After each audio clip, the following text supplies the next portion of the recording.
Living on Point.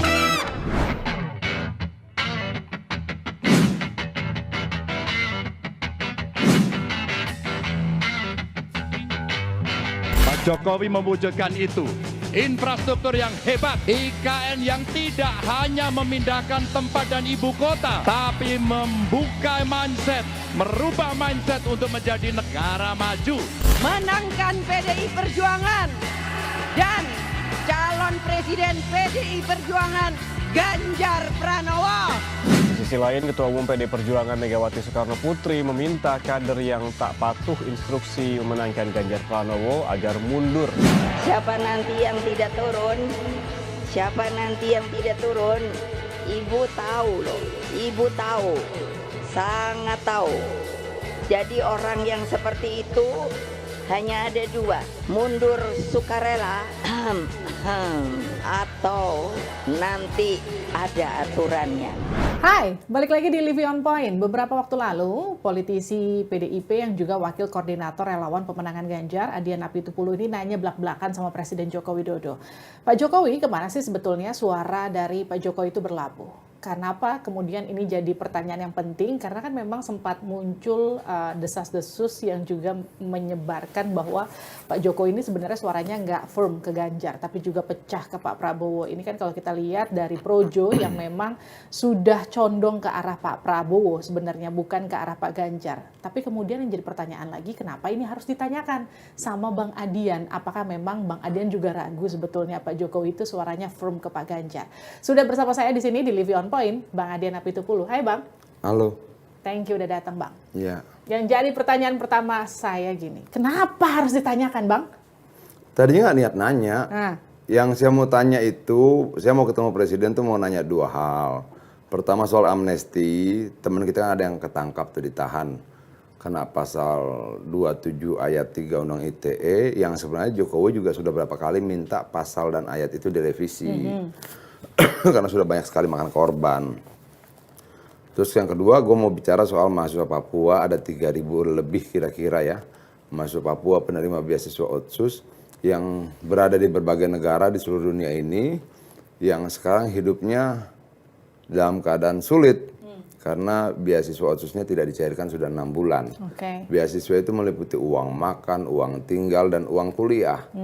Nah tadinya gue cuma pengen bicara 3 hal itu, tapi kan momen gue dengan Presiden kan cukup lama ya. 2 hal itu sudah gue bicarain di awal, terus kita jalan lagi sambil bagi-bagi kaos apa segala macam, terus ngobrol lagi, jalan lagi ngobrol lagi. Nah, gue pikir sekalian tanya aja, gitu. Tidak menjadi tujuan sebenarnya. Pertanyaan itu muncul hanya sekedar iseng buang waktu atau memang sekedar ini sudah ada di dalam pikiran dan juga kayak ada yang ganjel gitu. Jangan-jangan memang Pak Jokowi nggak firm ke Pak Ganjar? Nggak juga. Kalau yakin saya yakin. Jokowi ke Pak Ganjar saya percaya.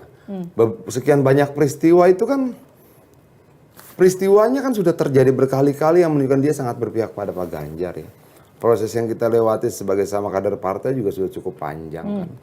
Dia tidak mungkin menukar perjalanan panjang dengan PDI Perjuangan hanya untuk 1 hari pencoblosan tanggal 14 Februari. Nggak mungkin.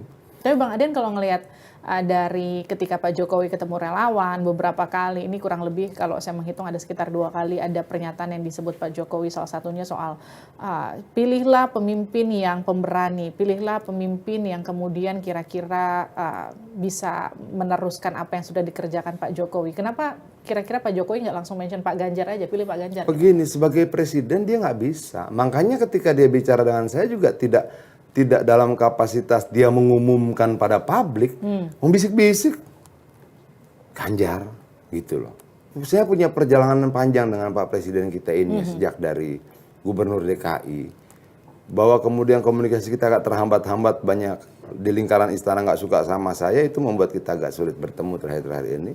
Tapi saya percaya bahwa Presiden tidak punya pretensi negatif apapun tentang saya. Saya nggak pernah minta proyek, nggak pernah minta duit. Nggak pernah saya datang cuma bawa masalah demi masalah yang menurut saya sudah menjadi tugas dia untuk menyelesaikan masalah itu. Kan kita memilih dia untuk menyelesaikan masalah. Itu loh. Jadi kalaupun saya datang ya saya akan bawa lagi masalah amnesti, masalah mahasiswa Papua. Yang menurut saya dia harus mampu selesaikan itu. Jadi ya bagi saya sih biasa-biasa saja gitu loh. Saya bisa tanya apa saya sama dia, dari dulu juga begitu. Tapi kalau abang ngelihatnya ini ketika Pak Jokowi menyebut nama Pak Ganjar itu memang Pak Jokowi yakin dia ingin mendukung Pak Ganjar atau memang ini sekedar Pak Jokowi sebagai kader PDIP? Mau nyenengin saya gitu. Sebagai kader PDIP yang harus satu nafas dengan PDIP. Oke, saya jawab Ganjar aja lah. Ada banyak motif kenapa kemudian dia memilih Ganjar. Bisa sebagai kader PDI Perjuangan, bisa juga kemudian dia melihat kinerjanya Ganjar gitu loh. Ganjar sama Jokowi ini kan sama-sama doyan belusukan. Itu yang tidak dimiliki oleh capres-capres yang lain. Artinya bahwa dari gaya politik ya, gaya turun ke bawah, ya Jokowi itu Ganjar. Ganjar itu Jokowi, sama persis. Cara bicaranya sama persis. Gaya bercandanya mirip. Kayak duplikasi aja gitu loh. Tapi kalau hubungan Pak Jokowi sama Pak Ganjar itu renggang gara-gara kemarin U20, Piala Dunia, itu benar nggak sih? Gini loh Mbak, naik turunnya sebuah hubungan tuh bisa terjadi bukan cuma antara Jokowi dengan Ganjar. Tapi ini kita tidak bicara tentang persoalan rasa orang per orang. Kita berbicara tentang nilai kebangsaan, nilai negara ini, nilai jumlah penduduk kita. Yang kemudian seluruh rasa itu harus berani kita tundukkan untuk kepentingan lebih besar. Kita sama-sama tahu lah, Projo sekarang arahnya udah lebih ke Pak Prabowo begitu. Belum yakin juga saya. Belum yakin. Gini loh, kalau mereka bilang tunggu arahan Jokowi, satu-satunya capres yang didatangi Jokowi saat deklarasi ya Ganjar. Berkali-kali dia bilang kita butuh presiden yang pemberani, punya nyali. Kemarin dia pidato saat rakernas ya sama untuk Ganjar. Semua untuk Ganjar. Kalau sekian banyak fakta ini kemudian hilang hanya gara-gara ada beberapa spanduk calon yang lain di dalam spanduk itu dengan Jokowi beredar di mana-mana, lalu kemudian seluruh peristiwa sebelumnya antara Jokowi dan Ganjar hilang serta-merta, kan lucu. Enggak lah. Enggak ya? Enggak. Projo nanti juga balik itu. Tapi seberapa penting sih emang dukungan Pak Jokowi buat Pilpres besok? Ini bukan persoalan dukungan itu penting atau tidak penting, tapi banyak pihak yang kemudian memanfaatkan tingkat kepuasan masyarakat pada Presiden Jokowi yang sampai 82%. Itu loh. Banyak kemudian orang bilang misalnya Ganjar nih petugas partai. Loh Jokowi petugas partai yang puas 82%. Oke. Itu loh. Artinya banyak yang kemudian mau mengambil selisih dari kepuasan yang sangat tinggi itu untuk menjadi suara buat mereka. Walaupun sebenarnya kan lucu. Orang coba mengidentikan Jokowi dengan capres lain dengan spanduk. Apa itu yang gede-gede itu? Baliho apa papan reklama. Lucu-lucuan jadinya gitu loh. Oke. Enggak, kalau kita mau lihat Jokowi sebagai presiden, kita lihat yang kerjanya menyerupai dia. Yang kerjanya mungkin tidak menyamai atau tidak melebihi, paling tidak menyerupai dia. Belusukannya. Oke. Capres lain nggak ada tuh yang doyan belusukan seperti Ganjar. Kemudian cara dia berbicara pada rakyat sama persis. Sama persis. Tapi gitu kalau abang lihat gini, ini kenapa sama tadi yang abang sempat singgung soal bagaimana kemudian ada pihak yang dianggap kemudian memanfaatkan tingkat kepuasan terhadap pemerintah. Tapi kemudian ini kan juga tidak bisa dimunafikan bahwa sejumlah pihak juga menilai bahwa cawe-cawenya Pak Jokowi menguntungkan pihak sebelah. Itu gimana Bang? Cawe-cawe yang mana ya? Bahwa kemudian gini, kalau kemudian Prabowo sampai sekarang masih menteri, ya dia ketemu aja. Itu loh. Cuman kan itu kemudian dikapitalisasi seolah-olah bentuk dukungan pada Prabowo. Nggak ada itu. Begini loh Mbak, kurang sakit hati apa kalau kita bicara pengalaman serangan-serangan terhadap Jokowi dari Pilpres 2014 dan 2019. Jokowi itu orang luar biasa loh. Apa kalau saya jadi dia tuh sakitnya minta ampun. Dibilang ini pelanga-pelongo, dibilang kerempeng, dibilang, dan itu kan bukan dari kubu kita yang ngomong itu. Itu loh. Dan yang legowo itu bukan siapa, Prabowo. Yang legowo menerima Prabowo itu Jokowi. Setelah dihajar kiri kanan dibilang ada segala macam lah. Tapi kan luka itu udah selesai Bang. Dia sudah sembuh, tapi tetap berbekas toh. Tetap berbekas. Saya perhatiin beberapa pernyataan abang yang juga menarik. Abang bicara soal potensi suara capres yang tergerus. Kenapa abang harus mention begitu? Apa potensinya kemana? Gini loh, orang bilang ramalan, orang bilang Kepentingan politik nggak, ramalan sederhana saja. Kalau kemudian misalnya suara salah satu capres yang lain itu sampai di bawah 12%, di bawah 15% bahkan, partai-partai yang dukung juga bingung, pasti kalah di putaran pertama. Misalnya ada 2 putaran, 3 calon, 2 putaran. Oke, satu nih nggak ngangkat-ngangkat nih. Kan kita bicara tren. Kalau kita bicara survei itu kan kita juga bicara tren. Tren calon yang lain ini kan turun nih.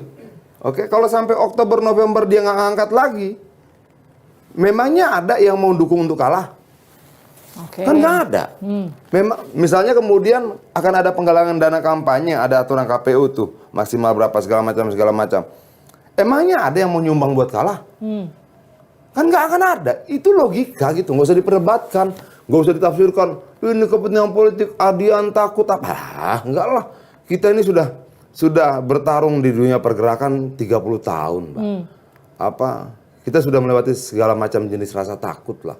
Jadi kalau cuma kemudian kontestasi pemilu, terus kita jadi takut lalu bicara begitu, nggak ada. Tapi kenapa Abang yakin yang maju cuma 2? Ya karena satu akan tidak, gini.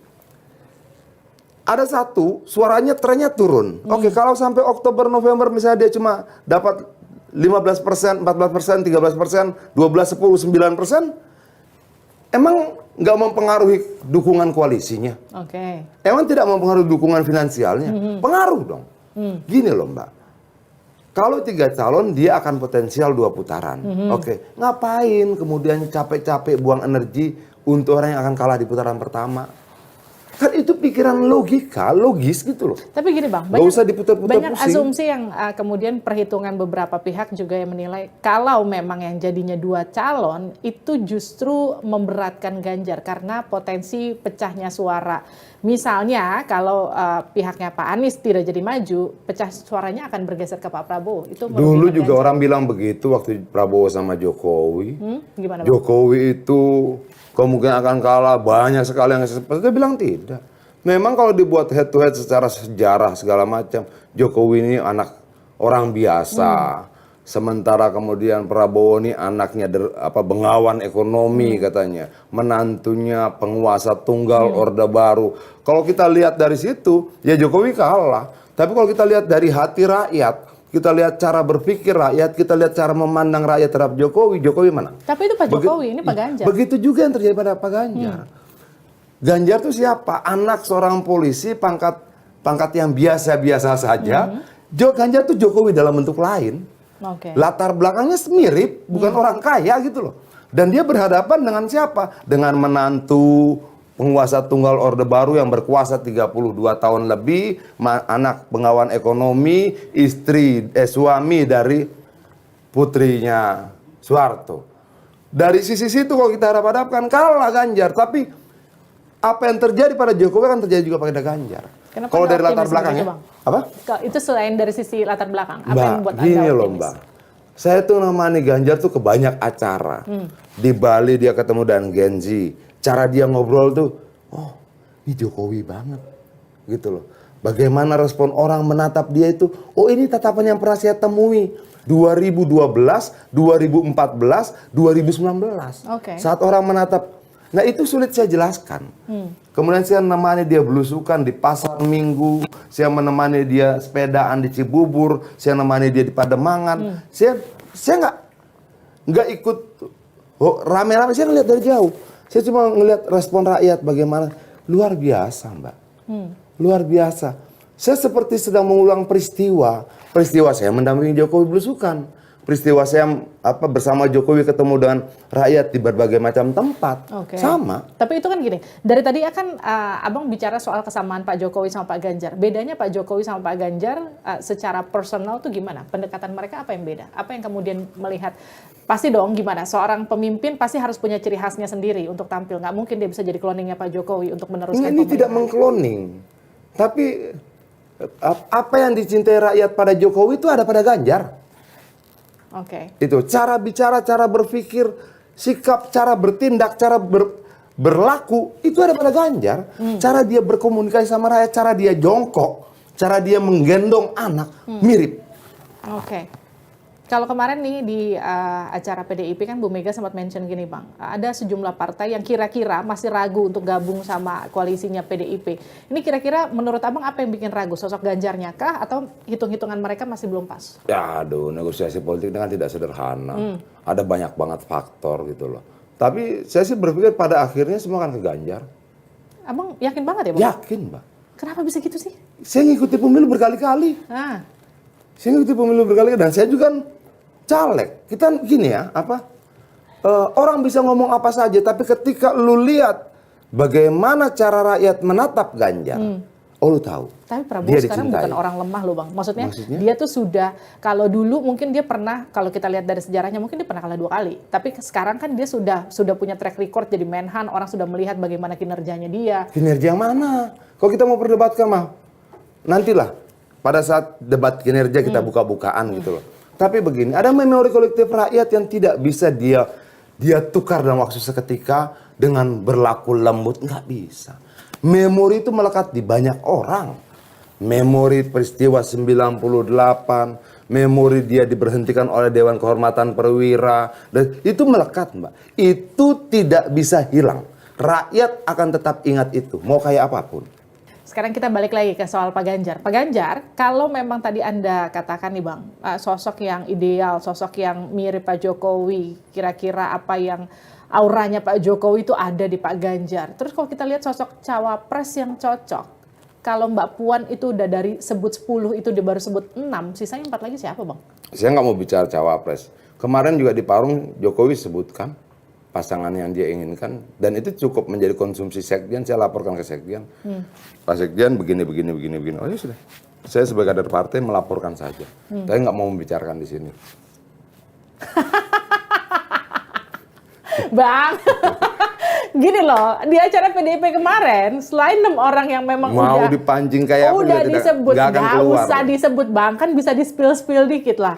Itu kan ada beberapa sosok yang muncul ya Bang, yang jadi pertanyaan. Begini, Salah satunya Mbak, sosoknya Pak Andika yang tiba-tiba muncul. Begini Mbak, saya ini bernegara. Ketika saya bernegara, maka saya bersepakat untuk menyerahkan sebagian hak saya untuk dikelola negara. Termasuk melindungi diri saya sendiri. Saya berhak melindungi diri saya sendiri, karena saya bernegara, saya serahkan pada negara.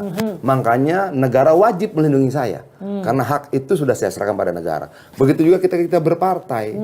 Saya sudah serahkan hak saya pada ketua umum dalam amanat kongres yang kita sepakati bersama-sama untuk capres dan cawapres kewenangan ketua umum, dan saya tidak mau melanggar itu. Gak usah dilanggar, jadi Bang. Jadi dikocek-kocek kayak apa juga gak kena. Jadi kalau dibilang Pak Andika jadi salah satu dari 10 cawapres yang kuat begitu mendampingi Ganjar. Punya nomor telepon sekjen? Saya nggak mau nelfon Pak Hasto. Nah, kalau punya tanya langsung aja. Dia lebih punya kompetensi dibandingkan saya. Juga. Kemarin Presiden ngobrol sama saya, terus pasangan cawapresnya siapa Pak Presiden? Begini, dia ngomong. Nah, dan saya tidak mau ngomongin di sini. Tapi setelah itu saya ketemu sekjen, saya sampaikan setiap detail pembicaraan saya. Saya berorganisasi Mbak, dan kita terpimpin. Ketika saya sudah sampai pada sekjen, ya itu terserah bagaimana mereka bertimbang-timbang di level itu. Ini janji loh. Siapa nanti yang tidak turun, Ibu tahu loh. Ibu tahu, sangat tahu. Jadi orang yang seperti itu hanya ada 2. Mundur sukarela atau nanti ada aturannya. Kemarin kan di acara Bung Karno kan Bu Mega sempat menyatakan bahwa semua kader PDIP harus solid, satu suara mendukung dengan kekuatan penuh lah kurang lebih untuk mendukung Pak Ganjar begitu. Seberapa penting itu kemudian harus diyakinkan berkali-kali ke grassroots-nya PDIP? Memang ada potensi suara terpecah? Enggak. Seruan bersatu tuh dari zaman sebelum kemerdekaan sampai zaman kemerdekaan sampai sekarang tetap disuruh bersatu. Tidak ada yang aneh dan itu. Dan itu memang menjadi kewajiban kita sebagai sebuah bangsa dalam skala yang lebih kecil, menjadi kewajiban seluruh kader partai. Oh, lu jangan berantem tuh, harga gak penting. Oh, jangan ribut-ribut yang nguras energi nggak perlu. oh kita butuh energi besar untuk ini segala macam, oh fokus di situ, itu pasti disuruhkan terus menerus. Ketua umum sampaikan itu, ketua DPD sampaikan itu, ketua DPC sampaikan itu, ketua PS sampaikan itu, ketua ranting sampaikan itu, sampai ke bawah, itu menjadi perintah yang sama buat kita semua. Oke, Bang sebagai wakil ketua relawan koordinator pemenangan Ganjar, bener kan ya? Nah, Bukan. apa? Wakil ketua tim koordinasi relawan. Nah, ya udah itulah. Nah, Bang, PR terbesar untuk memenangkan seorang Ganjar Pranowo itu apa, Bang? Kita cuma punya satu kerjaan utama, memperbanyak suara buat dia. Memenangkan dia ke dalam kontestasi politik Pilpres langsungnya, semakin banyak suara yang mendukung dia, semakin besar peluang kemenangannya. Dan kita fokus semua di situ. Ya, apa yang kemudian jadi fokus utama yang kemudian membuat Abang meyakinkan masyarakat bahwa Pak Ganjar itu adalah sosok yang paling pas untuk meneruskan Pak Jokowi? Dari segala hal yang tadi saya sampaikan, pemikiran, gagasan, cara bicara, cara berjalan, cara dia melayani rakyat, dan sebagainya, itu Jokowi banget. Itu Jokowi banget. Dari rekam jejak, dia tidak punya celah pelanggar HAM, tidak pernah celah berlaku diskriminatif, tidak pernah punya celah melakukan kekerasan terhadap rakyat, dan bla bla bla, banyak sekali. Dari sisi yang lain, ternyata dia yang paling memahami tentang apa yang diinginkan oleh Gen Z ini loh. Dia bilang sama saya, Mas Adian, kalau kita hitung dari percakapan Gen Z di sosial media, sekian puluh persen dominasi terbesar itu adalah kekhawatiran mereka tentang lapangan pekerjaan. Tapi jangan salah, lapangan pekerjaan yang diharapkan oleh Gen Z ini adalah industri kreatif. Dan itu sampaikan sama dia di Bali, dia ngerti banget. Itu loh, dia ngerti banget. Sisi yang lain, secara fisik dia oke, good looking. Gue pernah ngelihat fotonya Ganjar pakai apa? Pakai jas ya, pakai, lah. Ini mah secara ganteng, keren, oke lah, bangga lah kita. Kalau kemudian dia jadi presiden tuh, ini keren banget gitu loh. Bang, gini Bang, kalau lihat peluang sekarang kan Pilpres masih lumayan panjang jalannya, upaya buat koalisi ke kanan ke kiri, negosiasi masih cukup terbuka luas. Sekarang udah ada P3, Hanura, Perindo ya Bang. Kira-kira potensi siapa lagi yang bakal gabung Bang? Kalau saya bilang sih, ntar juga bakal banyak yang gabung. Ini kan persoalan hitungan, informasi, kalkulasi, keinginan banyak lah dari. Ya namanya juga politik. Siapa memberikan apa, nanti berharap dapat apa, itu juga tidak bisa disalahkan tuh. Kalau kemarin ketemu sama Mas AHY, Mbak Puan, itu ada hasil politiknya nggak Bang? Rekonsiliasi kah atau ke arah koalisi? Menurut saya yang paling sederhana lah membuktikan bahwa hubungan kita fine-fine saja. Hubungan antara PD Perjuangan dan Demokrat baik-baik saja. Hubungan antara Mbak Puan dan AHY juga baik-baik saja. Bahwa seringkali bersinggungan kata dalam perdebatan, ini biasa-biasa saja. Kalau dulu kan PDIP dianggap paling quote and quote, mohon maaf nih Bang, paling tidak mungkin bersatu dengan Demokrat, tapi sekarang peluangnya kebuka. Ini politik, Mbak. Politik semua bisa bicara dengan siapa saja dan semua menjadi mungkin ketika memang secara ide gagasan dipertemukan. Antara Bu Mega sama Pak SBY juga sudah oke. Ya kalau anaknya sudah ketemu, harusnya oke lah. Kan kita lihat makannya bareng, apa yang ngobrol segitu dekatnya, keren lah. Kalau kita lihat gini, di 2014, 2019 kan relawannya Pak Ganjar tuh, relawan Pak Jokowi, betapa solidnya kemudian mendukung Pak Jokowi sampai dianggap ini bersaingan dengan mesin partai PDIP saat itu. Secara struktural ya partai lebih kuat lah. Kita partai itu well organized, Mbak. Sampai anak ranting ada. Gitu loh. Relawan itu belum tentu ada yang punya kekuatan mesin partai seperti PDI Perjuangan. Jadi tidak ada yang harus dikompetisikan. Bahwa relawan punya kelebihan sendiri, iya. Dia lebih lincah bergerak. Misalnya begini, kalau menunggu partai bergerak itu, karena ini kapal besar, gerakannya lamban kan? Gitu loh. Kalau relawan kan skoci, speedboat ini. Nah, dalam konteks itu dia punya kelebihan yang tidak dimiliki partai, iya. Tapi bahwa kemudian kita berkompetisi, enggak. Mbak bawa truk, Mbak bawa kapal induk, sama speedboat, beda gerakannya. Itu loh. Nah, apakah kita butuh kapal induk? Butuh. Kita butuh speedboat? Butuh. Kita butuh apa yang motor laut itu? Itu butuh juga. Tapi seberapa penting kekuatan relawan untuk memenangkan Ganjar sekarang? Lah, kalau relawannya Pak Ganjar dianggap kalau nggak penting ngapain tim saya dibentuk? Ketika dibuat satu desk tersendiri, dibentuk tim tersendiri, itu artinya mereka penting di mata kita. Oke. Kalau yang lain tidak buat desk relawan sendiri, ya tidak dianggap penting oleh yang lain. Segitu menghormatinya relawannya, kita makanya dibuat. Mas Basara itu wakil ketua MPR, Mbak. Diminta bersama saya ngurus relawan. Kalau relawan ini nggak dianggap penting, gimana? Iya kan? 4 yang ditugaskan untuk berkoordinasi dengan relawan itu 4-4-nya anggota DPR RI. Artinya penting relawan di mata kita. Oke. Tapi kalau dianggap gini, relawannya Pak Ganjar tidak sebesar dan tidak sesolid relawannya Pak Jokowi. Itu kenapa kemarin Joman udah geser duluan. Projo sekarang disebut merapat ke Pak Prabowo. Karena dianggap agak berjarak dengan Pak Ganjar. Itu gimana, Bang? Kalau dibilang tidak sekuat Jokowi, menurut saya juga kuat sebenarnya. Saya mau bicara kalau relawan ini karena saya wakil ketua koordinasi relawannya. Saya itu punya data. Tiap hari itu kita konfirmasi data. Verifikasi administrasi berapa, verifikasi lapangan berapa, itu kita koordinasi terus. Walaupun saya jalan warawiri kemana-mana, kita terus berkomunikasi. Secara jumlah nih, secara jumlah yang terverifikasi, relawan Ganjar lebih banyak 250 organisasi dibandingkan relawan Jokowi. Sampai hari ini. Jumlahnya lebih banyak justru. Iya. Relawan Jokowi yang terverifikasi, yang terverifikasi dan didaftarkan TKN ke KPU 300. Ini yang sudah terverifikasi saja 530. Yang Ganjar. Jadi lebih banyak 230. Kalau digabung nih, kalau kata istilah presiden itu krak begitu, Bu, gede banget. Gede banget. Dan lincah betul mereka. Relawan ini kan nggak besar organisasinya. Iya. Jadi lincah betul bergeraknya.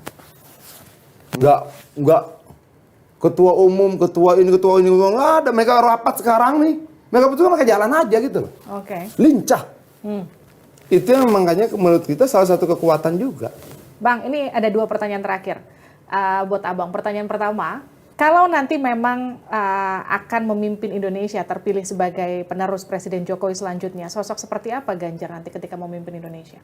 Prabowo itu nggak pernah jadi anggota DPR, Mbak. Oke. Oke, nggak pernah menjadi gubernur.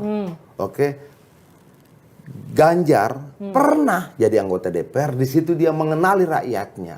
Lalu kemudian dia menjadi gubernur eksekutif. Di situ dia kemudian menjalankan amanat rakyatnya. Komplit.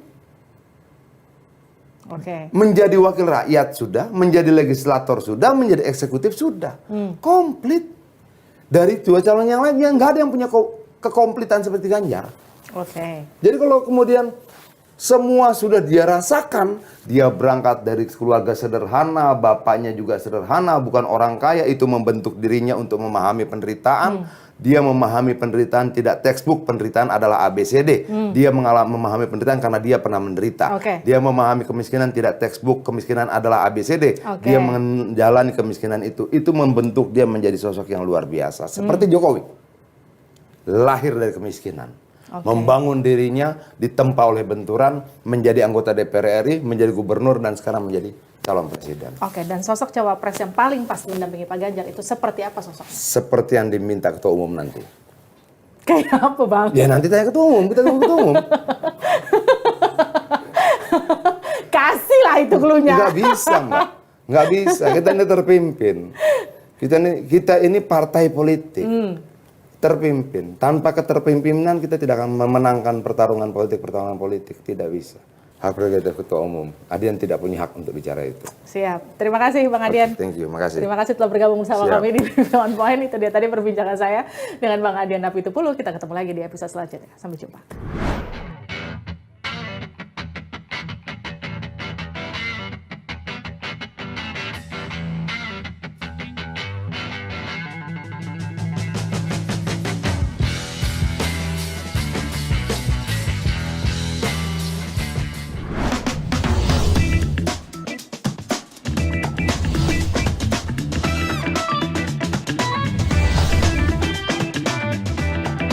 Living on Point.